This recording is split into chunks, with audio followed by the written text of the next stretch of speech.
જય જલારામ બાપા, જય વીરબાઈ.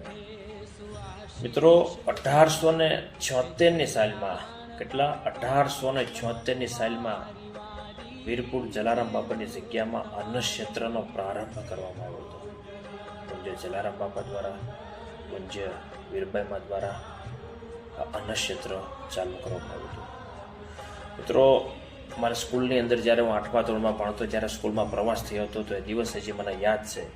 સૌરાષ્ટ્રનો જ્યારે અમારો પ્રવાસ થયો હતો સ્કૂલમાંથી, લગભગ અમે 25 સ્થળની મુલાકાત કરી હતી અને લાસ્ટમાં વીરપુર જલારામ બાપાની જગ્યામાં મેં મુલાકાત કરી હતી.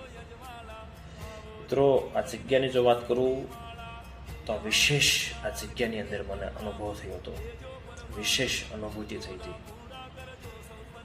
ત્યાં જલારામ બાપાના મંદિરમાં અમે દર્શન કર્યા અને ત્યાં પ્રસાદી પણ લીધી. પણ કંઈક વિશેષ આખો અલગ જ આ જગ્યાનો પ્રભાવ આજે પણ મને યાદ છે. મિત્રો, આ મંદિરની અંદર દાન કે ભેટ કોઈ પણ પ્રકારનું સ્વીકારવામાં આવતું નથી. વિશ્વની એકમાત્ર જો જગ્યા હોય આ સૌરાષ્ટ્રની ધરા, વીરપુર જલારામ બાપાની જગ્યા. કદાચ તમે ન ગયા હો તો જરૂર જજો. આજે એના ક્ષેત્રને 205 વર્ષ પૂર્ણ થયા છે. આશા રાખીએ કે જરૂર ને જરૂર તમે જાજો. વીરપુર જલારામ બાપાની જગ્યા, અમારી પવિત્ર આ સૌરાષ્ટ્રની ધરા. અનેક સંતો આવ્યા, પણ પૂજ્ય જલારામ બાપા, પૂજ્ય વીરબાઈમાં અલગ વિશેષ આખા આ સંત અમારા સૌરાષ્ટ્રના આ છે.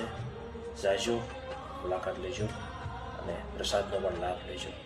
જય જલારામ બાપા, જય દ્વારકાધીશ.